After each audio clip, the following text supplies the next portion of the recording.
Oi gente, tudo bem? Aqui é a Fê. E no mês de agosto eu participei do meu primeiro Pandle. Para quem não sabe, Pandle é um grupo de leitura que a Pan Gonçalves criou com livros que tem no Kindle Unlimited. E o livro de agosto foi Em Defesa de Jacob. Eu ganhei esse livro, na verdade, assistindo uma live da Galera Record, da live do mochilão da Galera Record. E eles disponibilizaram 5 livros pra gente, quem participou, quem se inscreveu. E um desses 5 livros era Em Defesa de Jacob. Então, como eu já tava ali com o negócio de graça e veio o Pandle e eu nunca tinha participado de um grupo de leitura, resolvi aceitar a oportunidade. Como foi, então, ler Em Defesa de Jacob? Em Defesa de Jacob vai tratar sobre o caso do Andrew Barber, que ele é um procurador da justiça numa cidadezinha, que eu não vou me recordar o nome agora, mas é a típica cidadezinha perfeita, com famílias perfeitas, crianças perfeitas, típico comercial de margarina. E acontece que essa cidadezinha, por ser perfeita, nunca tem crimes muito reveladores, muito cruéis, até que um dia uma criança é assassinada. É encontrada morta no parque com 3 facadas na região aqui do externo. E ele é designado a investigar o caso. Só que já começam certos rumores de que ele não deveria estar no caso, porque o menino que foi assassinado é da mesma escola do filho dele, e isso poderia haver... e na hora de um julgamento, de alguma coisa, o júri, os juízes, enfim, os advogados, enfim, poderiam alegar que ele estaria envolvido demais no caso, que ele não estava apto a proceder com a investigação por estar muito ligado à investigação, já que o filho dele estudava na mesma escola que o garoto.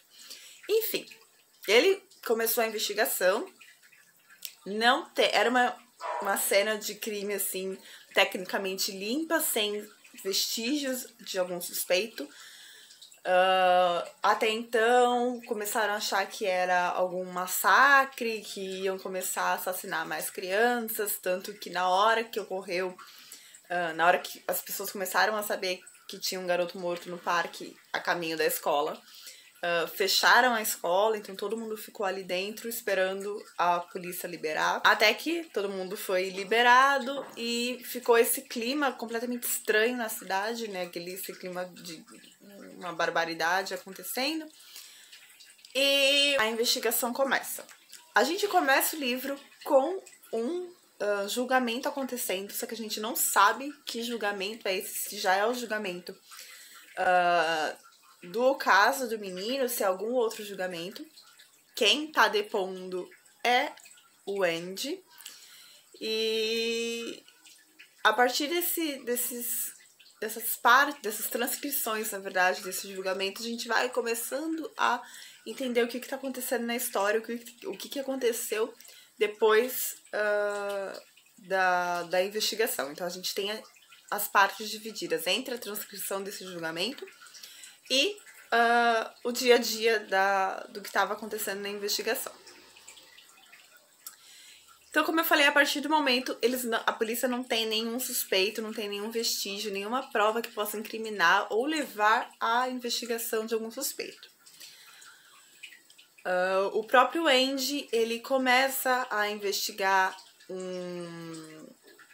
um pedófilo da região que já tinha tentado aliciar alguns garotos, só que, porém, esse pedófilo não tem nenhum histórico de agressão ou algum crime mais grave além do atentado ao pudor, estupro, etc. Não que isso não seja grave, mas, enfim, ele nunca chegou a matar alguém.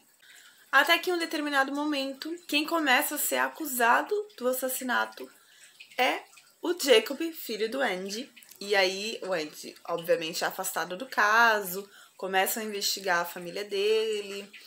E aí que realmente a coisa começa a desenrolar. Nesse meio tempo em que o Andy começou a investigação do caso do Ben, ele foi descobrindo certas coisas sobre o Jacob, que ele não tinha a menor noção.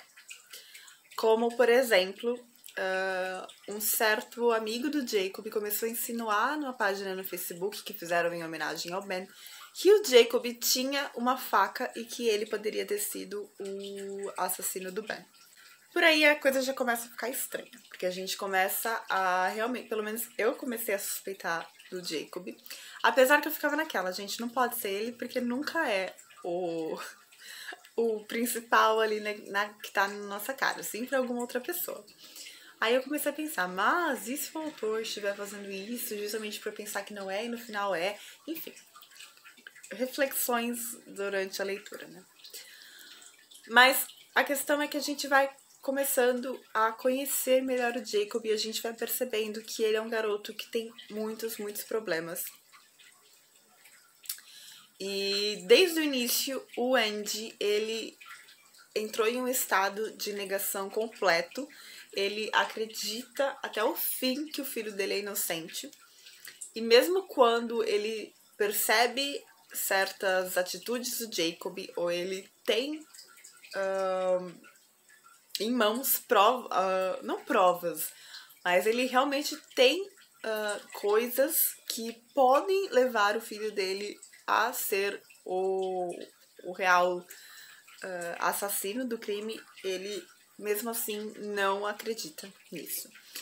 E uma coisa que eu achei muito interessante nesse livro, além da forma como ele é escrita, que tem essas divisões,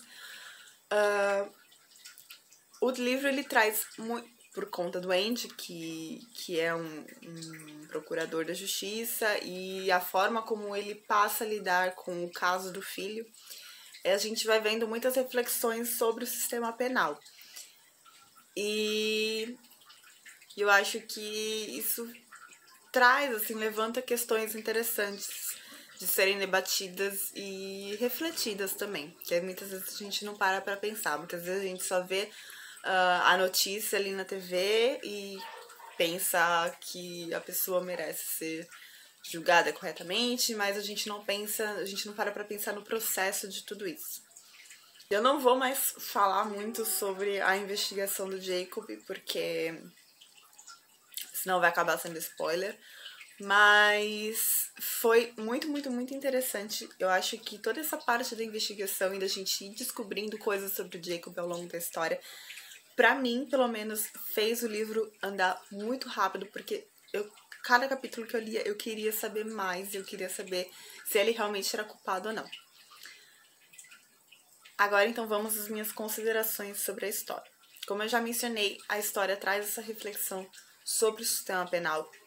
Além disso, conforme o tempo passa, a gente vai vendo toda a relação e toda a construção familiar da família do Jacob. A gente vê realmente que é como eu falei, aquele típica família de casal margarina, onde tudo aparentemente é perfeito, mas a partir do momento que essa bomba chega pra eles, eles não sabem como lidar com isso. O Andy entra num processo de negação quase doentio, na minha opinião, que ele realmente não conseguia sair daquilo, mesmo quando o Jacob se provava ser uma pessoa extremamente problemática e que precisava de ajuda médica. A gente tem um diagnóstico de uma psiquiatra onde fala claramente que o Jacob tem certos distúrbios de personalidade, mas o Andy fecha os olhos para isso. O Andy e a mãe do Jacob, que eu esqueci o nome agora, a Laurie. A Laurie, ela, a partir do momento que começa essa investigação, ela fica num meio termo entre uma hora ela acha que ele é culpado, ela tem certeza que o Jacob é culpado por indícios que ela já vem vendo no comportamento dele ao longo dos anos, e em outros momentos ela tem certeza que ele não é culpado, em outros momentos ela quer que o Andy diga que acha que o Jacob é culpado ou não, acho que só pra amenizar as dúvidas dela. E uma coisa que me incomodou muito na questão casal ali, Primeiro que o Andy, ele tem um comportamento péssimo. Todos os comentários dele, ele não conseguia ver uma mulher e não fazer um comentário depreciativo ou ridículo. Alguns segredos sobre o Andy também são revelados na história, que puxa um gancho que, graças a Deus, o autor parou por ali, porque seria bem problemático se ele continuasse com aquilo. Mas a própria forma como o casal foi se tratando depois que essa bomba chegou pra família foi péssima, assim. Foi uma relação completamente diferente da relação perfeita que eles estavam tendo. O Andy começou a desvalorizar demais a Laurie. A Laurie também começou a agir como se o Andy fosse um completo estranho pra ela. E toda vez que o Andy finalmente tomava uma atitude com o Jacob em questionar o que ele estava fazendo, as burradas que ele fazia, ou os comportamentos que ele tinha, a Laurie intervia e falava para deixar o menino quieto, porque isso era coisa de adolescente, sendo que não era. Sendo que quando o Jacob virava as costas, ela era a primeira a ter dúvidas e até acusar o menino de assassinato. O Andy também gera muita raiva, não só por esse processo de negação em si, mas por conta disso ele acaba interferindo na investigação em certos pontos. Então ele acaba destruindo provas, ele acaba não revelando coisas para a polícia, e isso dificulta demais o andamento da investigação. E, claro, mostra dois pontos. Primeiro, que faz a gente pensar até que ponto a gente chegaria para defender o nosso filho se isso acontecesse e se a gente tivesse todo o conhecimento sobre investigação e sobre o sistema judiciário como o Andy tem. Até que ponto, se a gente realmente tivesse certeza que nosso filho é inocente, ele estivesse sendo acusado e tudo levava a crer que ele seria que o júri declararia ele como culpado, até que ponto você usaria os seus conhecimentos técnicos para ajudar o seu filho. E a segunda coisa é que acaba mexendo no caráter dele, já que ele estava cometendo um crime. Mas aí então a gente volta para aquela questão, até que ponto você se levaria a cometer um crime para proteger o seu filho. Uma coisa que para mim foi importantíssima ler esse livro em uma discussão, em uma leitura coletiva, foi que justamente por estar com outras pessoas e estar discutindo teorias, é que eu consegui realmente entender o propósito do livro. Se eu lesse esse livro sozinha e ficasse só com os meus pensamentos, eu teria gostado bem menos dele. Por quê? Porque eu precisei acabar o livro, eu precisei ler as opiniões das pessoas e discutir certos pontos com elas pra realmente cair a ficha de que eu tinha gostado do livro bem mais do que eu achei que eu gostava. Porque eu consegui entender qual era a proposta do livro depois de conversar com as pessoas e isso foi crucial pra minha nota. Eu acho que eu nunca falei sobre nota de livro aqui, mas eu acabei dando 4 estrelas pra ele. Eu tinha dado 3 ou 3,5. Porque pra mim o final foi muito tosco, assim. Eu, Fernanda, lendo o final do livro e acabando, sem comentar com ninguém, eu achei o final péssimo. Eu, Fernanda, depois de conversar, depois de respirar, depois de pensar muito sobre tudo que aconteceu, eu achei o final bom. Porque justamente ele traz mais reflexões e ele mostra qual é o propósito do livro. O propósito do livro nunca foi e acho importante eu já falar isso pra vocês, caso vocês não leram ainda Em Defesa de Jacob e queiram ler. Não vão achando que é sobre quem é culpado, sobre se o Jacob é culpado ou não. O livro não é sobre isso. O livro é sobre como a acusação de assassinato transforma a vida daquela família, sendo a pessoa inocente ou não. Eu acho que esse foi o ponto crucial da história, porque isso é algo até que o Andy fala, não importa se no final de tudo o júri declara o Jacob inocente, a vida dele nunca mais vai ser a mesma e ele sempre vai ser visto como o garoto acusado de assassinato. Durante todo o processo de julgamento, eles sofreram ataques, eles não eram mais acolhidos naquela comunidade. Eles perderam todos os amigos e toda a ajuda que eles tinham. Jacob, obviamente, teve que sair da escola, então ele tinha aulas em casa com uma tutora. Então, isso só mostra como o Andy tinha razão. Não importa se no final você é culpado ou não, no meio você vai perder muita coisa. E mesmo que você seja declarado inocente, a sua vida não vai mais ser a mesma a partir de então. E não só isso, mostrou também como as coisas vão se deteriorando dentro daquela casa.